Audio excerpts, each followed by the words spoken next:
Hey, it's Andrew Downs. I'm proud to support Three Beards Media, and I would love to work with you. If you need merchandise for your company, organization, band, softball team, whatever, I can help. From name brand apparel to promotional items, large orders or small, online stores, and more, I can help your brand stand out. AKC Marketing is local, based in Johnston, and we are an employee-owned business, so our costs are low and our turnaround times are fast. But most importantly, we give you personal service to make sure you get exactly what you're looking for. Email me at andrew@akcmarketing.com or find me on social media, and let's make some cool stuff together. Now sit back and enjoy this Three Beards Media podcast. This Three Beards Media podcast may contain mature themes, and if you're not down with that, we got 3 words for you. Like the podcast. Nailed it! Would you like to sample some of my nuts?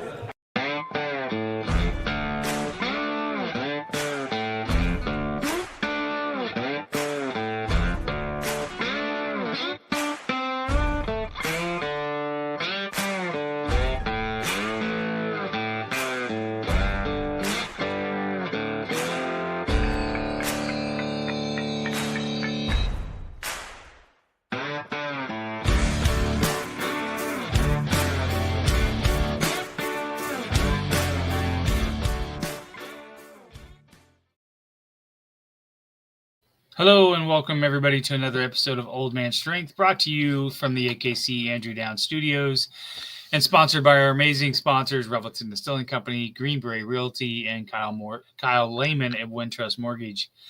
I am your host, Chris Shipley, as always, joined with my co-host when he doesn't have other shit going on, Aaron Wall. What's going on? Not other shit today. I know, right? Just getting through the weekend. Had a few drinks last night celebrating, as you do. Yes, I had 3 or 4 fireball shots in the middle of the game. So. Right. Not during the middle of the game. You were in the stands. That's not allowed. Oh, it was totally. It's yet another rule I broke over the weekend. Apparently. Yeah. How dare you? I know. I've never been more nervous to hit play on a stream in my life than I am right now. But it's a good weekend. When you live 2,000 miles from your nearest relative, holidays are considerably less stressful. Yeah. You don't have to try to hit everybody's house or worry about upsetting somebody because you went to one house and not the other. You just get to say, we're not coming to see anybody, so sorry. And then you have chicken wings and mashed potatoes and gravy instead of turkey because you don't have enough people for turkey. Right. So I have a question though. Yeah. When our guest is backstage, can they hear us right now? I believe so. Yes. Because I've never been in the backstage, so I don't know. Yes, they can. But I have a question for you. Yeah. We were eating dinner a while ago, and both my wife and my daughter disagreed with my pronunciation of a word and told me I was wrong. I might be wrong. They might also be wrong. So here's my question for you, and I want our guest to answer this too when she comes on. All right, think you're on your car. You have the thing that helps you get radio reception. Yeah. What's it called? It's called an antenna. Okay, antenna. Yeah. Okay. What the hell do they think it's called? My wife wants to make it a hard, like, I sound in the middle. Antenna. Antenna. No, it's an antenna. A-N and then tenna. Yeah. That's what I said. It's antenna. I've never heard. They're like, you're saying it like it's Montana. And I'm like, well, it's antenna. So I'm like, it's not antenna. No, antenna. No. There's no E. There's no I in that word. No, there's not. There's an E. Yeah, there's not. Yeah, right. There's an E. And if you look up the phonetic pronunciation, I think it says it's T-E-H, which makes it a soft E sound. Like te, antenna. So it's definitely not a hard E sound, in my opinion. But I'm soliciting opinions so that I can shove it back in their face. I'm so disappointed that I can't disagree with you. I was all ready to disagree with you. But you're right. I'm going to You're shove right. it right down their throat. And you can tell right them, you know how bad I hate agreeing with you. So if I'm agreeing with you, then that's added like fuel for you. Yeah, super you know terrible. how much That's I why I hate. need the third opinion. There. All right. Well, then let's get it. Let's not delay any longer. Then. Okay. So we're gonna bring on a really cool guest here. She is all over my social medias. I think I follow her on TikTok, Instagram, of course, Twitter. I previously Facebook until Facebook removed me, which is a whole nother story. Sons of bitches. Anyways, super excited to bring on a marketing. I think is really cool marketing guru in my opinion. I did once hit her up for a job reference. I don't know if she remembers that or not. Luckily, I did not get it because now I have the job I have, but that's another story. But Mackenzie, Eddie, we're super excited to have you on Old Man Strength. Thanks for joining us tonight.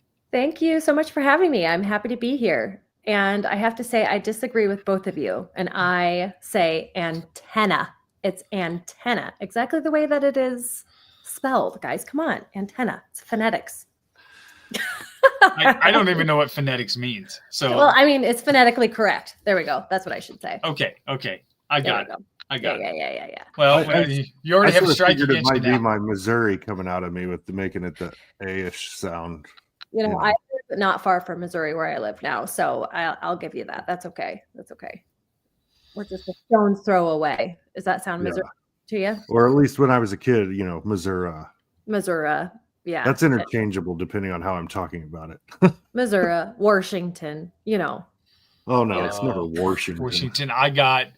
When I moved to Phoenix as a freshman, I got the absolute worst, like made fun of because of my R and the word wash. I said something about I have to wash my gym clothes or something, and everybody was like, "What the fuck did you just say?" And I was like, "What?" And they're like, "There's no R in that word," and I was so mortified.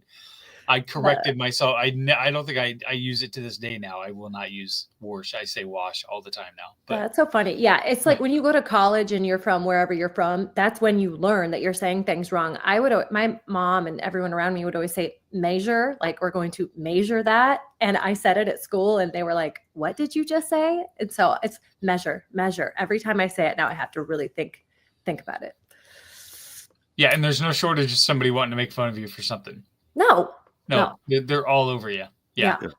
Because, a fat, dumpy white kid from Iowa wasn't enough of a target for me moving to Phoenix that I couldn't have had at least a terrible accent as well. So, but this is not my therapy hour. So it can be. I'm here to listen. I'm here to give you, advice if I can come up with any. Go. There is not enough time. That's right. Yeah. We changed false starts because nobody wanted to hear about my therapy over there either. So I give you a brief introduction, but why don't you give our listeners just a little bit about who you are and what you do? Yeah, absolutely. So I'm currently coming to you live from south of Sigourney, Iowa. It's tiny. A lot of people haven't even heard of Sigourney, but have you been here? Yes. Really? Or for football maybe, or no? No, my sister actually used to live in Pekin, which is I think is pretty close down there. So I've driven through there before. So yes, Pekin's actually closer to where I'm at right now. So this is very close to where I grew up. I grew up in a tiny little town called Keswick, and I left. I went to college. I went to UNI for college for marketing. Got my first jobs. Ended up in Waukee at that business that you had hit me up for. And while I did pass your name along, I just have to say, it's just, it's for the better. Some things work out the way that they're supposed to work out. And I know that's cliche, 100%, but sometimes they do. So I'm kind of glad that didn't work out because I'm not there anymore. So, That's right. It wouldn't have been near as fun. And it would have been a year ago in August, I broke off out on my own. And I'm doing consulting on the side through Brand House, Iowa. And I help people with their marketing, their branding. I just try to build up, that brand image and make everything solid, make sure they're working with a strong foundation with their brand, because there are so many cool ideas for businesses out there. But the marketing is kind of like the last thing to get checked off the list. And then everyone feels like they're panicking. They don't know what to do. They don't know where to start. And so that's usually when I find them, when they're kind of flailing, and I just calm everybody down, settle them down, and work it out with them. And on my personal side, I'm married to my husband, Jeff with the G. So that kind of freaks people out sometimes. They don't know where to go with it. They don't know how to pronounce it. And I have 3 little kids. I have Hayes, Cash, and Ro. And that's me in a nutshell. I usually, when I pause, I'm waiting for Aaron to jump in, but he looks like he might be half asleep. So No. I get it. It was a long weekend. It was a long weekend. Story. So no, that's great. So grew up down in that area. What was that like? It's so funny that we're even talking about this right now, because I just posted a picture on my Instagram probably an hour ago of me and my brother with our neighbor who was dressed up as Santa Claus. And when I tell you, I had the best childhood. And I think, my parents probably did a great job of sheltering us from a lot, but in my opinion, it was perfect. Keswick has like 200 people in it, and probably 150 of those people have the last name Schmidt, which is my maiden name. So my cousins were always around. My grandma was around. My parents were around. My aunts and uncles. So, I was really sheltered, really protected, but in the best way, because I just had my best friends down the road, which most of them were my cousins. So I just loved it. My school was small. I graduated with 24 people in my graduating class. So it was definitely a shock when I went to college, but I needed it. I wanted it. I was craving that different. But it wasn't, it wasn't in a bad way, but it was great growing up where I grew up. I can't say a bad thing about it, really. Small footnote, my wife's maiden name is also Schmidt. Oh, and well, she probably was distant. from Harlan. She's from Harlan. Okay. So okay. But I could have swore you just called your wife a harlot there first. I was like, buddy, you're gonna. I'll tell you what, murdered. I'm canceled on Facebook. I can get canceled real quick if you just say that a little louder. It's a good thing she doesn't listen. That's funny. So coming from a small town and then going to UNI, what was that transition like for you? I was really excited. And again, one of my cousins that I grew up with, he was up there. He played on the football team. Our paths were never really going to cross when I went up there, because I wasn't an athlete. I was just, going for school for marketing of all things. But just knowing he was there was kind of like a security blanket in a way. I knew that if I ever needed somebody, I could just pick up the phone and drive across town and go see him. So that was nice. The diversity was definitely there. That was something I was not used to in a small town at all. And that, that's religion, that's skin color, that's everything you can think of in terms of diversity. And so it was cool getting to kind of educate myself and just be in it and not having to learn from the outside. And I think, I was getting kind of thrown in the deep end on that. And it was cool. I put my foot in my mouth several times, but thankfully people around me were very gracious and they were willing to teach. Because to say I was ignorant going in, for sure, ignorant and just unexposed to a lot of those things. So it was different, but I loved it. What was your biggest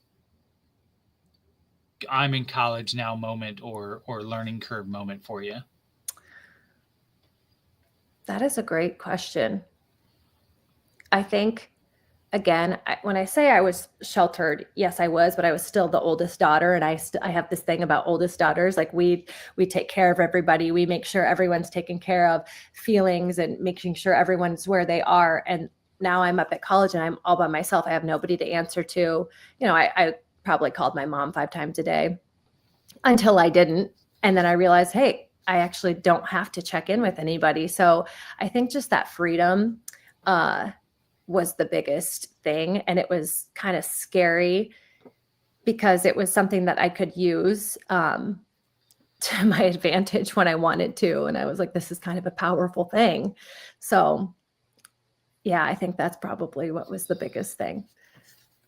I think that was the biggest thing for me as well, was going up there and not having anybody to answer to and being at my own devices. And unfortunately for me, I didn't make some of the best choices, skipping class, didn't go to class, didn't, things like that. But which I think is the biggest motivator for me now, is what I call the fear of failure. I had to leave school and kind of went with my tail between my legs because I didn't accomplish what I wanted to accomplish, and had to go home and show everybody I didn't make it. And that's been a big motivator for me ever since. Like, even now at 53 years old, I'll be sitting at my job, and if I'm not feeling like I'm being productive or whatever, that will start to creep into me and think I'm doing something wrong, or something's not going right, or whatever, and I need to work harder to make sure that I don't fail again. 1000%. I remember my freshman year, it's exactly like you were talking about. I was fucking off. I wasn't doing what I was supposed to be doing. I wasn't going to class. I don't know what I was doing. I was just like high on my own supply, being up there with no rules, no nothing. And one of my professors pulled me aside and he was like, I think it would really be best if you just dropped this class and, picked it up next semester. I just don't think you're getting it. And that, I was top of my class from where I came from. Yes, it was a small class, but I didn't have to, I worked hard, but being with all these people who were smart and were working their asses off, and I was just fucking around, and for him to say that to me, oh my gosh, it was like embarrassing, but it was the reset that I needed. And I worked my ass off for the rest of the semester, and I ended up passing that. But just to be told, because you think you're invincible, you think you're invisible too. You just think that you're just flying under the radar, but no, he was paying attention. Oh my gosh. It was just the reset that I needed. I get it completely. Yeah. It's funny because when I lost that job in 2022, and I remember leading the last 3 months into that going, something doesn't feel right. Like, this doesn't, like, I don't feel like I'm not getting it, but I'm not getting any traction here. And I can start to see some things happening that are out of my control and whatever. And I remember when they let me go, and I was like, you're not going to tell me I lost this job because of performance. So like, I had a hard time accepting that. But I just never felt like I was on the same footing as them. I just never ever that was the one time ever that there's times where, like I said, I feel some imposter syndrome or whatever, but I don't think there was ever a time where I felt like I was like confident in my job the 9 months that I was in that job. And that is so hard. And when you try to get that reset, or you try to get, that your feet underneath of you, and you're just not getting it, something's just not right or connecting that at that point, whether they're moving the goalposts on you, which can happen. And then that's not fair either, because it's like, well, you just told me to aim over here, and now you're telling me to aim over here. So what actually do you want me to do? That is so frustrating in those jobs. And there's really nothing you can do about it other than, just say, hey, what's going on? Yeah, for sure. I had a question and now I've lost it. Did you find yourself up there longing for home every once in a while, homesick, or was there a reset moment where you went home and then kind of felt like you were good to go? I did. I did. The first few months, it was just go, go, go, just exploring and meeting new people and partying and partying and partying way too much. And then, of course, I found a boyfriend, and I fell in love with my boyfriend, and I thought, oh yeah, he's the best. And then what happens to young relationships like that? You break up. And after that, I was just like, oh, I want to go home. I don't even want to be here anymore. And so I went home and spent some time at home and went back every weekend. But I just needed that. And then I think by the time sophomore year rolled around again, I was good to go. But yeah, I just needed that family time for them to tell me, everything was going to be fine. That obviously wasn't going to be the boy I was going to marry. Again, thank goodness things do happen for a reason. Yeah. Went through some similar things when I went to Iowa State. Small town too in Iowa. Not quite as small as yours, but I did graduate with 42 people. Hey, there you go. But I was never worried about going away from home or any of that kind of stuff like you guys are kind of talking about. That part was the easy part. I was excited to go in part because I moved into this small town in Iowa from Missouri when I was in like 6th grade. So I was never accepted, quote unquote, as someone from town, right? Like you get it when somebody new comes in and, you know, they're just never quite fully integrated into town. So I got to go to college and everybody's new there, right? When you move into the dorms and all of that. So that was, you know, an entire way to sort of reinvent, not necessarily that I changed anything, but just to get a new perspective and of people and all of that stuff. Like you talked about all the diversity stuff that you never really dealt with in small town Iowa. I mean, Chris grew up in the big town of Des Moines, so he was a little more familiar. But when you've, you know, got a 1,500 person town or a 200 person town, and when we lived in Missouri, I lived in the country, and the closest town was 300 people. You know, so I totally relate to that experience. But once you kind of got through all that, getting your feet wet and getting through the partying part, I never really got through the partying part. I just kept plowing along the whole time. Just learn how to manage it. Yeah, exactly. Once you got through that and settled in, quote unquote, like, are there any lessons, experiences that you had in college that really kind of helped shape who you are today and how you're gonna how you went forward from that point? Yeah, and I think about it too a lot because, you know, I went up there and I was excited, but I made, you know, the mistakes and I saw the things that I saw, and so I think about that after moving my family back here to where I'm from. I'm like, well, I'm kind of like creating this cycle of coming back to a small town and then moving away, and so just knowing that kind of shock that I had when I went up there. And again, it wasn't negative, it was positive, but I just know the things that I'm going to teach my kids. I have 3 kids that I'm going to teach them when they inevitably, you know, if they choose to go to college in a big university like that. You know, just the things I'm going to prepare them for, just the things that even, you know, we can prepare as a family, talk about conversations that we can have, you know, about diversity, about other people, about other cultures, about other religions. You know, it's not just this tiny town, you know, every place isn't just like this tiny town.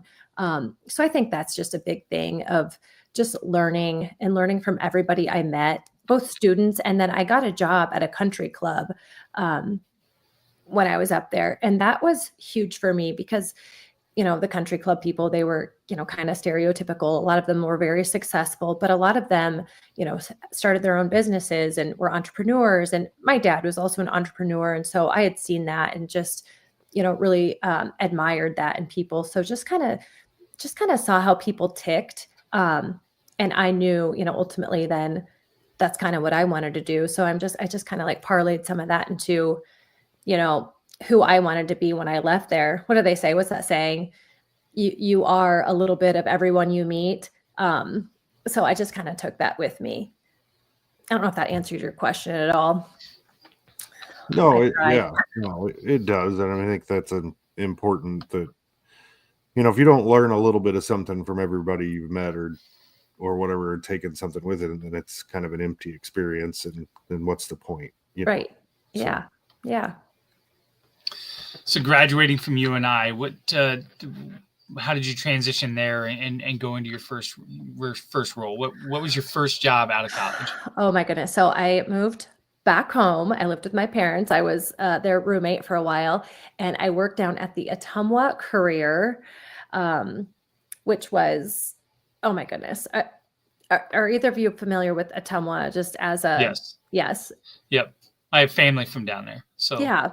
The Courier was very old school. I mean, when I say dark, it was literally dark back there. It was dark where I sat. It was just a dark time for me because it wasn't the job that I wanted, you know, and I don't know what I was thinking. I thought I would graduate and I would go get my dream job. Everybody knows that's not true, but you have to experience it to figure out that it's not true. So I took this job. Oh my gosh, I think I cried to work almost every single day. One morning, it was December, but it was cold that morning and then warm that afternoon. I flipped my car on the way to work. They had told me, we're taking pictures of the new employees that day. So I went ahead and I went in, I got my picture taken. I think I had tears in my eyes. But I'm that type of person. If I say I'm going to do something, I'm going to be there. None of my legs were broken. I was fine. So I went to work that day and everyone's like, why are you so quiet? I'm like, oh, I crashed my car on the way here. But anyway, so 6 months later, I got a job then at Vermeer Corporation. And that's the job that was truly like a dream job. It was wonderful, wonderful people, wonderful experiences. I learned so much. I probably learned more at that job than I did all 4 years of college. And again, I think that's a shared experience. You just have to get out and learn, in the real world. But yeah, that was crazy. Ottumwa Courier. What did you do at the Ottumwa Courier? I designed ads. Yeah. Oh, okay. Yeah, I designed ads. So for the grocery store or the real estate agents, Ed's Flowers, just anything you could think of. Yeah. So I'll ask you a general marketing question because Okay. I always find this fascinating because my background is not in marketing, believe it or not. It is, I started off, actually I got a political science degree. And then I worked in IT for 20 some years and moved into a marketing role about 10 years ago and have done that ever since. How interesting. I love that arc. That's really interesting. So design is something that I still learn to this day, and realize that I am not the greatest designer and I am not your typical marketing person where if somebody doesn't like my idea, I'm not personally tied to it. It's fine. Yeah. Well, I would much rather. But how hard is it sometimes when you get feedback from a client or somebody else and what they want is not the way to do it, but you're kind of stuck? Like, how hard is that for you?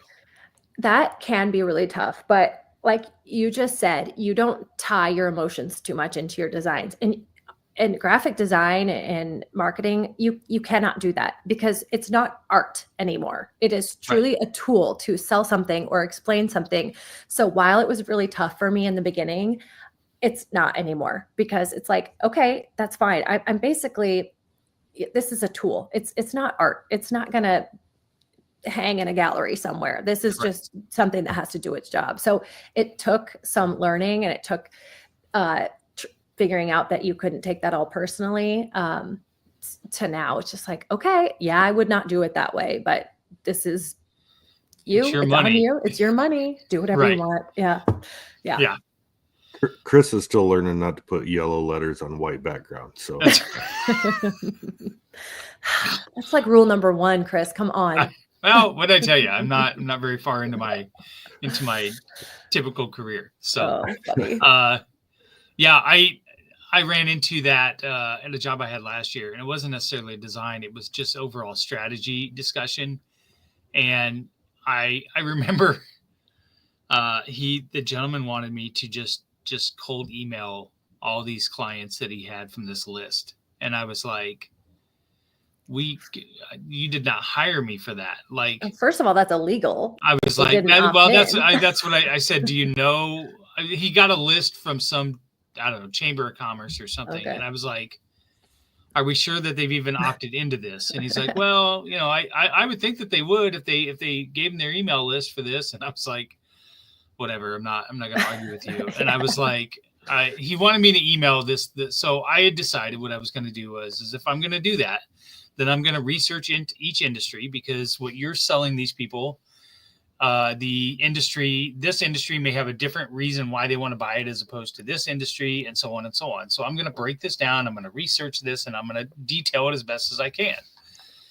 And like 2.5 weeks in, he calls me and he's like, have you booked any meetings? And I was like, no, I haven't. And also, big surprise. That's not how this works. I was like, finally I go, Jim, I'll just say, Jim, how many of those emails do you get a day?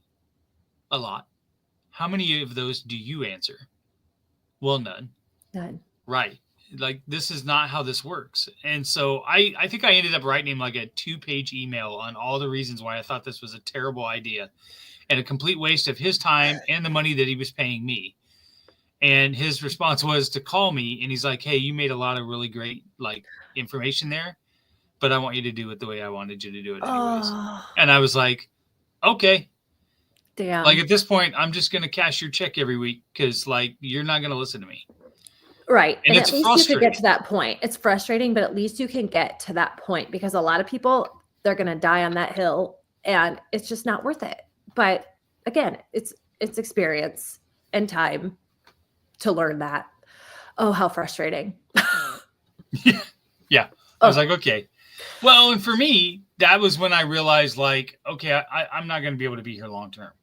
Yeah. Right. Like, If you don't respect me and my experience and my expertise on this, then fuck off, Jim. I'm just kidding. I'm so sorry. I'm just kidding, Jim. I love you. Yeah, I don't.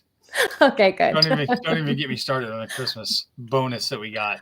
Oh, it ranked right up there with the Jelly of the Month Club. I mean, It was right up there. I was like, son of a bitch. We were sitting at dinner in his golf and country club that he's a member of, and he handed over this Christmas gift, and I was like, are we fucking kidding right now? Yeah, so some people lack self-awareness, and sounds like Jim's one of them. Yeah, Jim's one of them. All right, let's take a break. We're gonna get a break and get a word from a couple of our sponsors. And when I want to come back, I want to talk about struggle isn't the word I want to use, but I mean, you work really hard at your job and you're raising a family, and I want to know about the dynamics of that, especially as a woman. I think it's harder in the business world for a woman to be able to be both, and I want to kind of explore that because God knows Aaron and I don't have a fucking idea what that means. So, but let's get a word from Greenberry Realty and from Revelton Distilling Company, and then we'll be back with Mackenzie.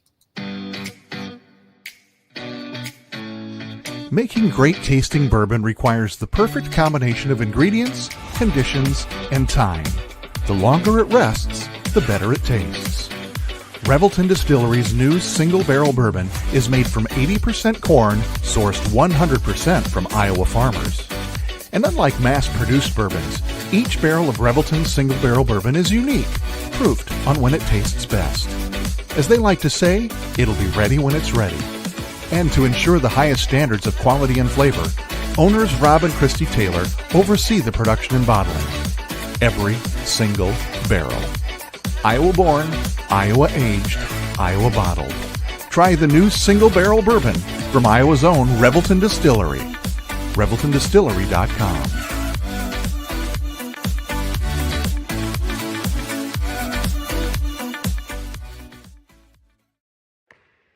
When energy meets precision, anything is possible.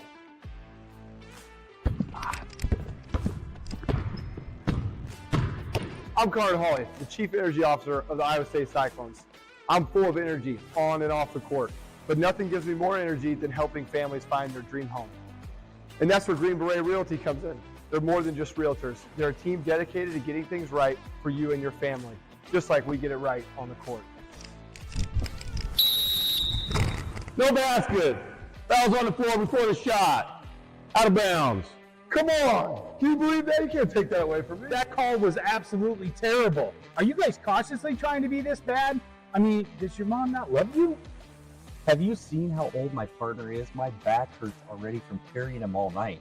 And I've heard enough out of you. So you're gone. Fine.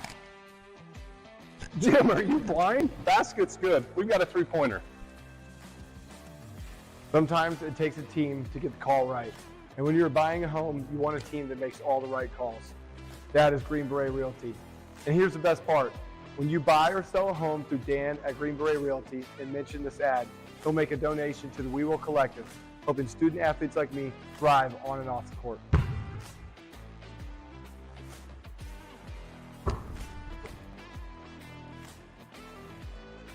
That call's so easy, even we can make it. Green Beret Realty, because getting the call right means everything. All right, and we're back. Aaron, I do have your majority rye whiskey sitting in my garage, so I need to get that sent to you for Christmas. So, speaking of Revelton, our next episode is going to be with Jason Norton from Drinks with Jason. Jason and I are going to be at Revelton sampling a few drinks, and Aaron may or may not be on the pod, but he definitely will not be in person. Sadly, not be there in person. So, living in Seattle sucks sometimes. I may have to get an Uber back from Osceola. I don't know yet. So, Mackenzie, when we went back to break, I wanted to transition a little bit and talk to you about your career, what you're doing now, and then you're juggling your family, and which I think is a lot of what some of your videos and your TikTok and your Instagram is playfully talking about some of that stuff. So. You said you're doing some independent consulting now. I guess I should ask, what made you move back down to Sigourney in your hometown area? If you were in Waukee, where I would think that a lot of clients would be and things like that, and maybe your husband had a job up there. So what made you move down there? Yeah. So my husband works actually he works for Weiler in Knoxville. So we were living in Altoona. I was working in Waukee. I felt like I was just sleeping in our house in Altoona. I was driving to Waukee every day. I was just sleeping there. He was driving down to Knoxville when he wasn't traveling. So it's that home didn't feel like home at that point anymore. And so we both had an interest in coming down here and, getting our roots in the ground and raising the kids kind of similar to how I was raised, having their cousins down here. So really just family is what brought us back. And, behind the scenes of my other job, I just knew what I was doing there. I could ultimately do on my own, build relationships with clients, find new clients, and just, help them out with what they needed. So I really wasn't scared. I'm actually not a risk taker though at all. So I had been kind of kicking around this idea to go out on my own since I was on maternity leave with my first baby. And that was, almost 7 years ago. So it took a while, and it just took, me trying to trust myself and figure out if this is really what I wanted to do. And ultimately, it was just one big conversation with my husband and I to just say, okay, let's do it. Let's make the move. We made the move. I stayed at my other job for about 6 months. And then I went out on my own. So yeah, I'm out on my own now. I'm also a founder in another company called Leverage 4. I forgot to mention that. I have a lot going on, a lot of things running around in my head. And that's pretty cool because it actually supports independent contractors like myself. So what it does is it matches up independent contractors with businesses that need their help. Right now, a lot of those like boomers, they're retiring, and those companies may or may not want to fill their old role with another full-time position. So we can get a contractor in there, or a fractional person in there. So I'm doing that too, and I'm heading up the marketing on that. And yeah, raising 3 kids. And so it's a lot. And that's why I have these wrinkles on my face. That's why I have to go get Botox in my forehead. That's why I have these headphones on to cover up the gray hair. But it's good. I wouldn't. You wish you could get these big veins in your forehead like I do. Oh, these old man veins. I definitely have veins in my forehead. Speaking of old, Chris, you heard the disdain in which she talked about your generation, right? Yes, boomer. I heard that. You're not a boomer. You're younger than a boomer. I am. Yeah. Thank you very much. I'll be 54 on Wednesday. So yeah, you're not a boomer. No, I'm a Gen X. I think. Yeah. I don't know. I can't. Yeah. Caitlin dropped some term for some generation today when we were putting the tree up, and I was like, I don't even think I've heard that fucking word. Probably not. Like, what is that?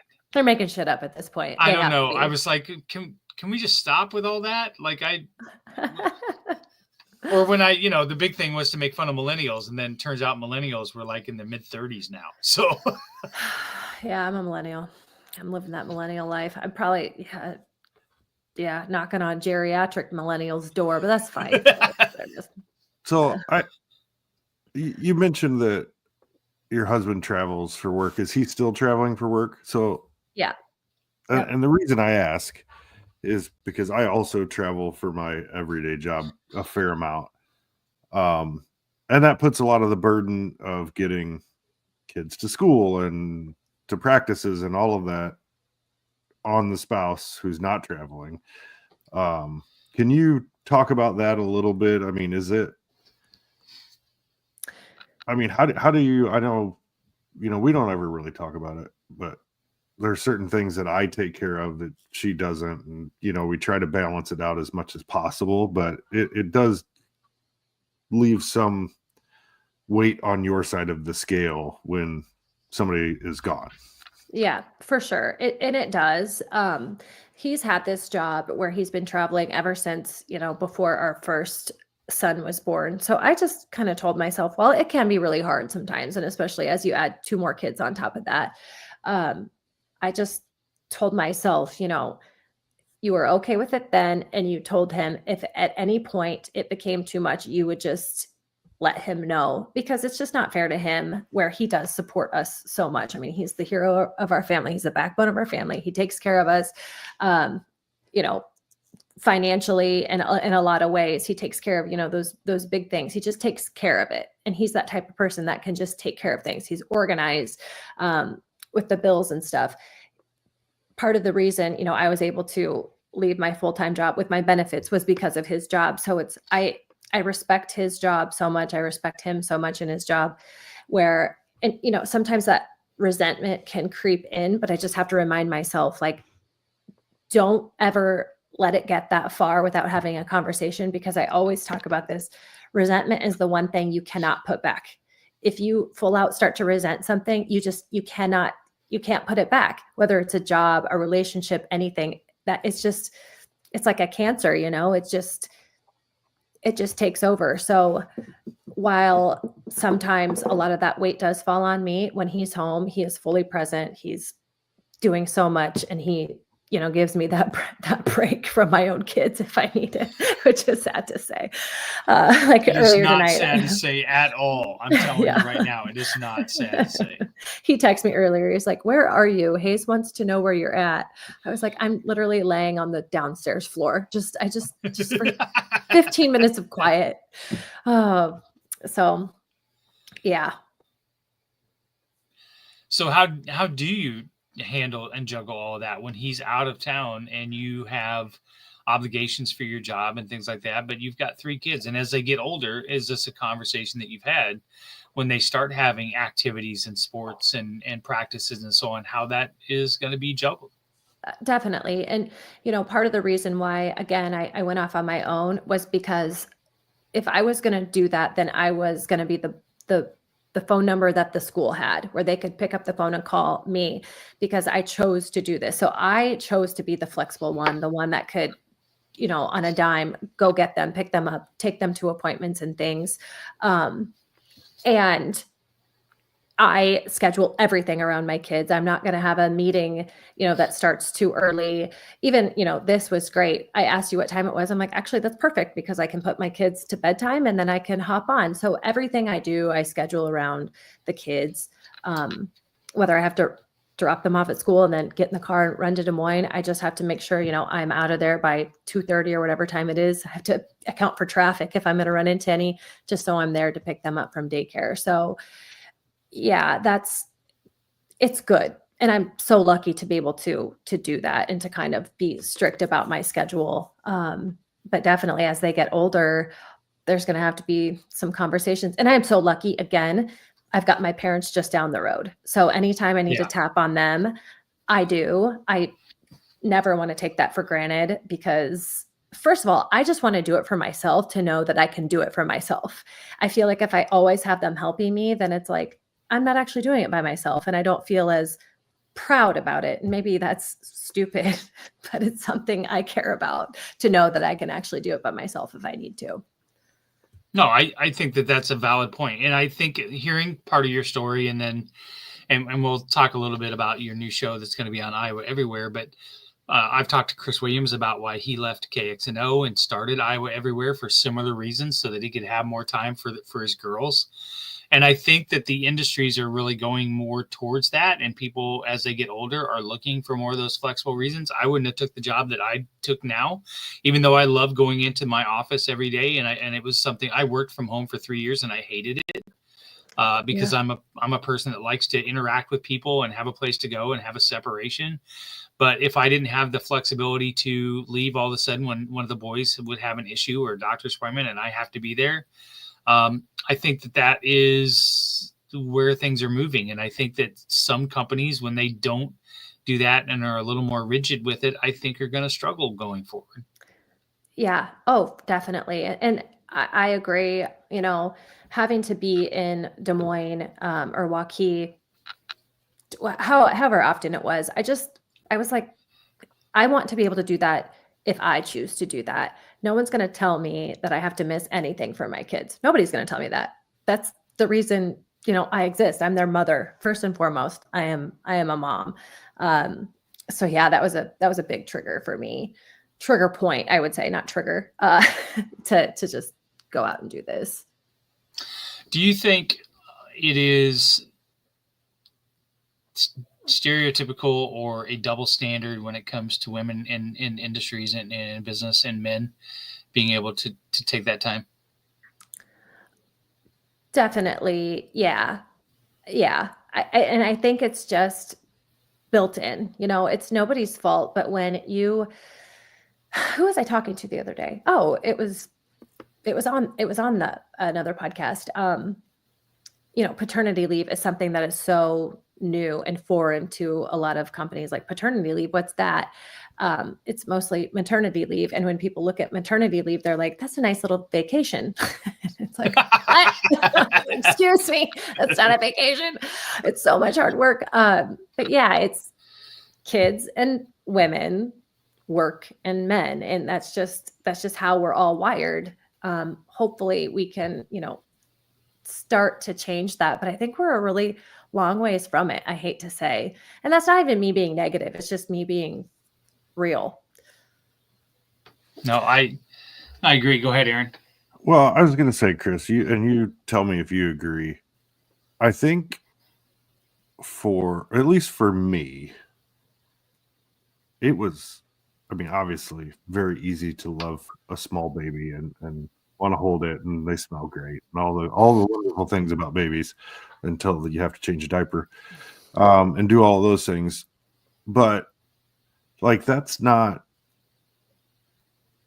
I don't know if it's a men versus women thing or not, because my wife still thinks about those things and it's like, oh baby, and all of that all the time. And I that doesn't really cross my mind.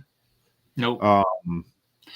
I look back fondly at it and miss it sometimes, but I don't want to go through it again. but as my daughter, who will be 15 in 8 days, has gotten into this point, the young adult sort of part of her life, I find it to be different and more rewarding to see her grow and the relationships she builds, and I think that's more where the men get involved in that kind of stuff. And because it's not at the beginning, the paternity leave thing is however you want to feel about it, right? But it's like, that's just, I think the relationship is just completely different for the two parents. Not that they love their child any less or more than the other parent. It's just the parts that you're going to help with are different.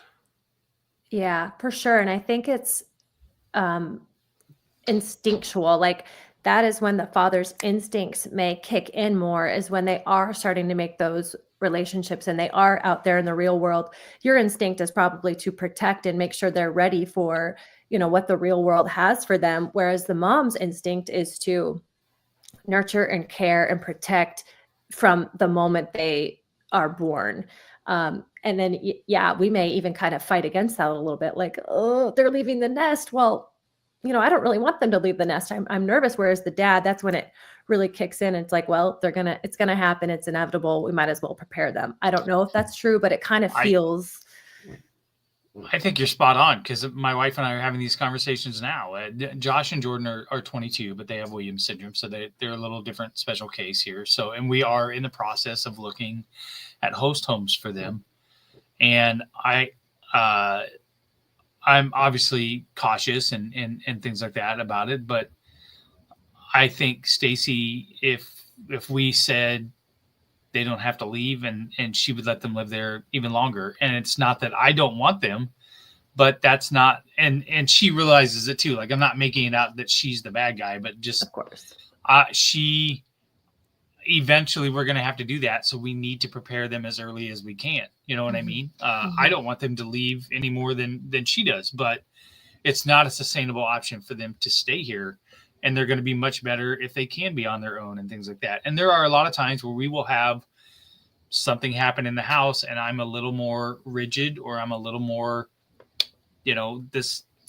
Joshua has been kind of sick lately and things like that. And there'll be times where I'm like, no, you need to go to work. Like, it's not an option. You need to go to work, knowing that he is sick. And she will be like, well, maybe and I'll be like, at some point we're not going to be around. And the people outside of this walls are not going to care. And, and again, it's not, to your point, it's not that I love him any less and she loves him more or whatever else. It's, we're preparing for life in, I think, two different paths, just based off of what our role is. Mm-hmm.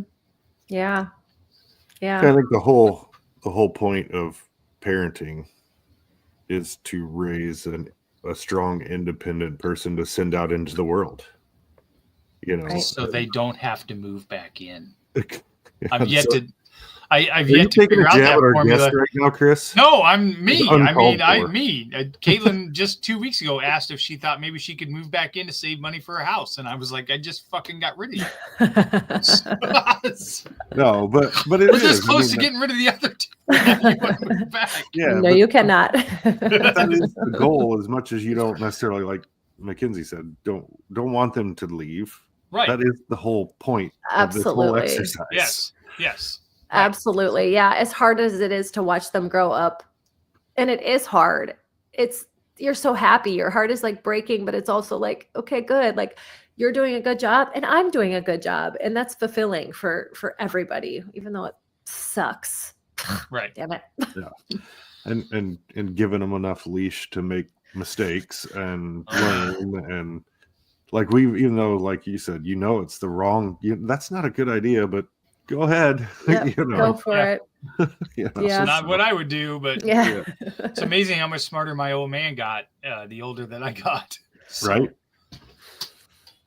Let's go ahead and we're going to take this next segment. So, Aaron, do you have a question for the pod or not? I don't. Okay. All right. We are going to take another break. We're going to get a word from Kyle Lehman at Wintrust Mortgage, and we're going to ask you the Kyle Lehman Wintrust Mortgage question of the pod, which I will ask this time.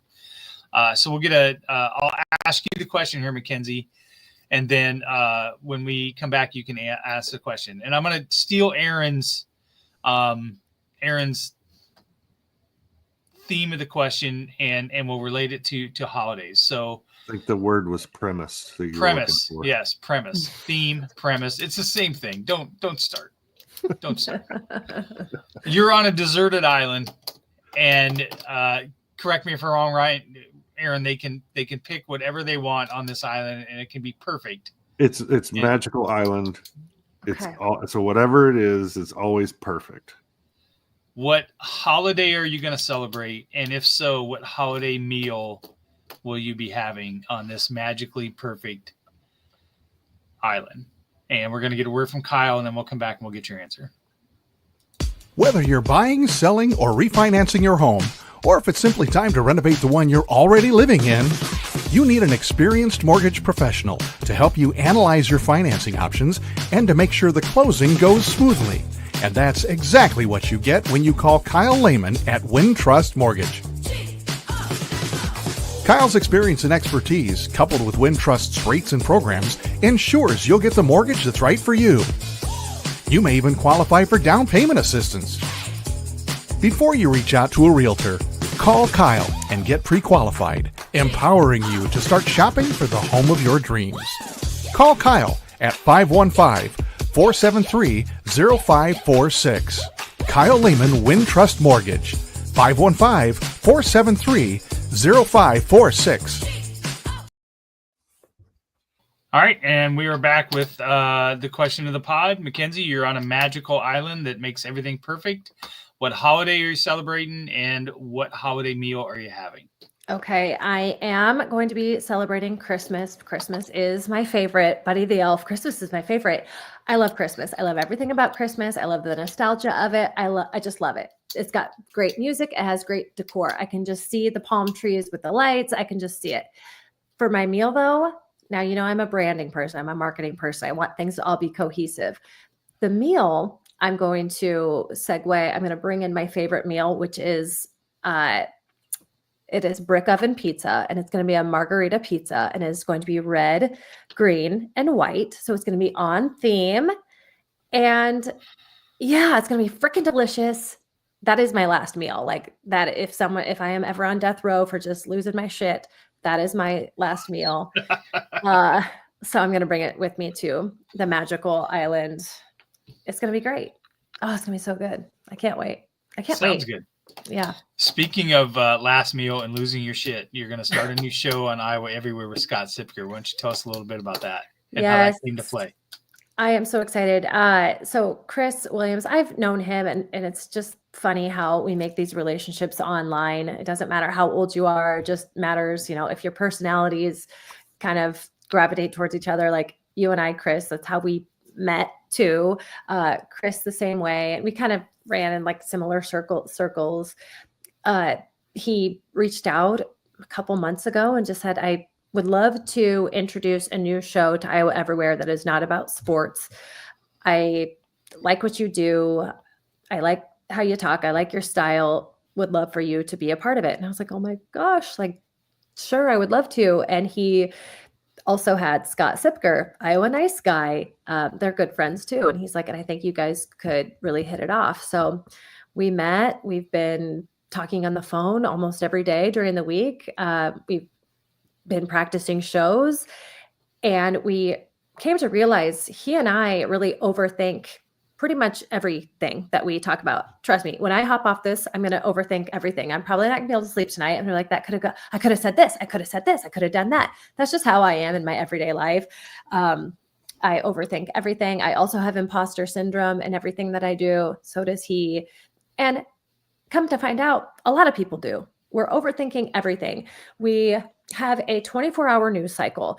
We are being fed so much information that sometimes it's not fun to even look at our phones. We're all overthinking all the time. And to that point, we are just over it. We're overthinking about everything. So that is what our new show is going to be. It's going to be called Overthinking. It's going to be on Mondays at noon, starting December 16th. And we're just going to overthink everything so you guys don't have to.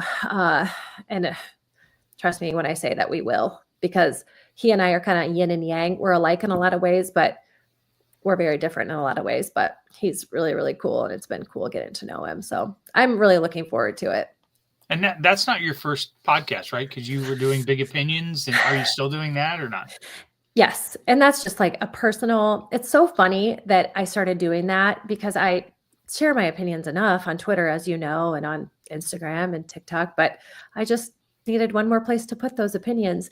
And I started doing it by myself. And then I thought, let's bring Jeff in here. And it's so funny and been so good for our relationship in a weird way, because we just never get that. We never get an hour to just talk about stuff ever. We never get an hour to talk about stuff unless we're in the car driving somewhere.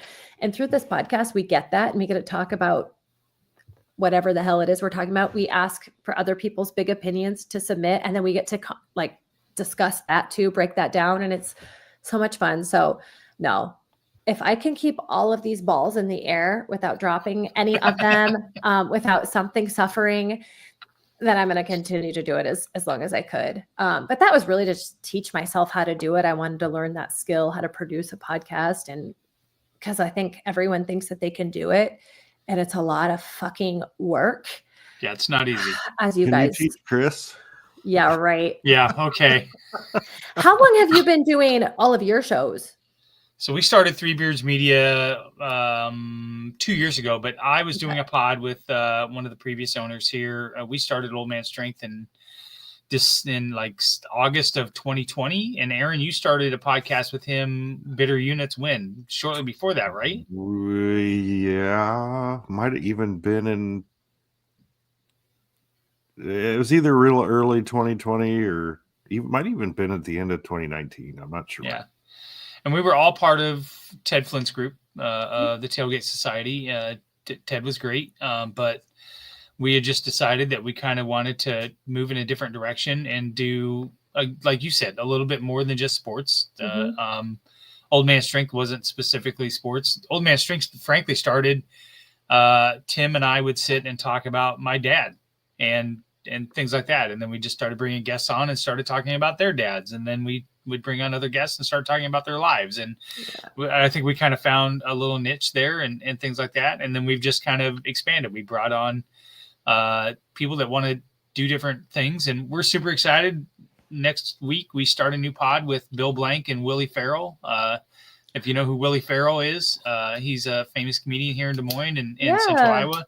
And it's going to be basically Billy and Willie's workshop, and they're going to sit in Bill's basement and work comedy bits and talk about comedy and stuff like that. So, how awesome! Oh, I love that. I love that. Comedy is something I think we all have in common. I love comedy, and I love taking a peek into a comic's brain because they work different. They definitely work different.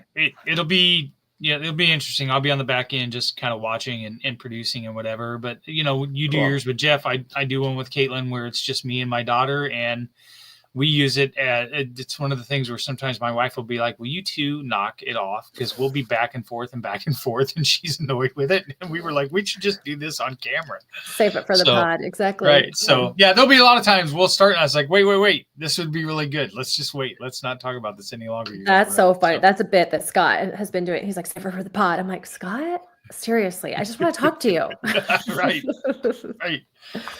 All right, we're going to do our last segment, and then we're going to get you out of here, Mackenzie. Our last segment is called the STFU segment. It was inspired by Steph Copley, who was on the podcast. Steph famously told Tim to shut the fuck up so that she could get a point across.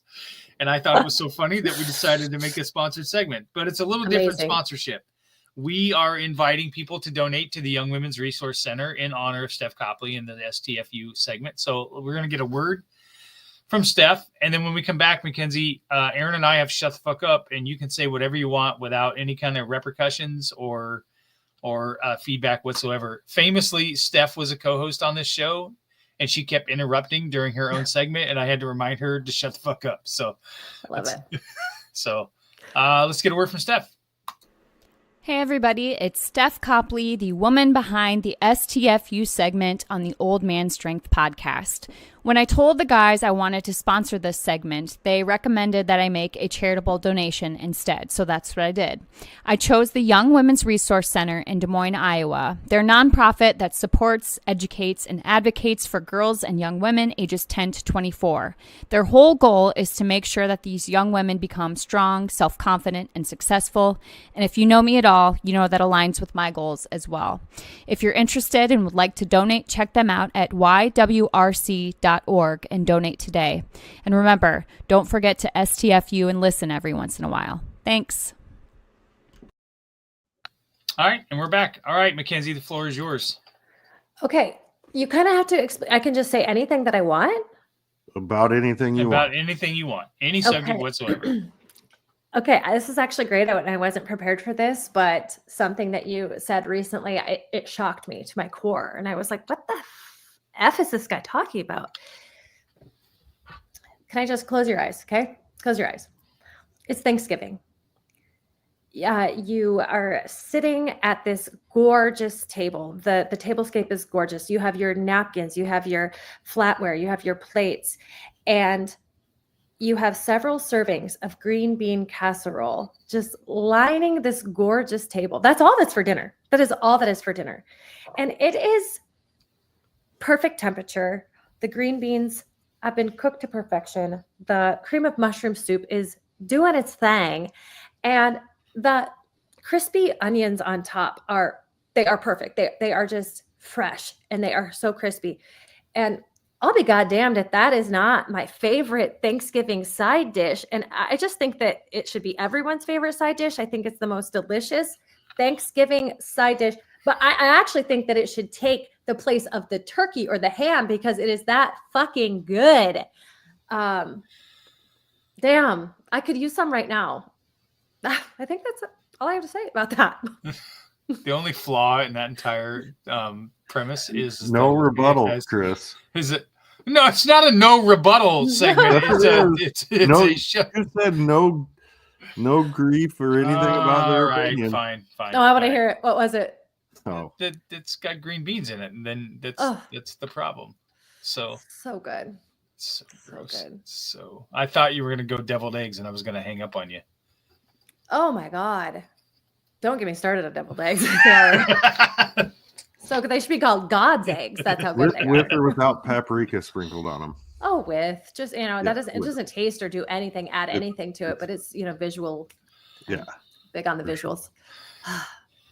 Well, this has been super great. I really appreciate it, Mackenzie, for coming on. Let everybody know where they can find you if they're not already following you.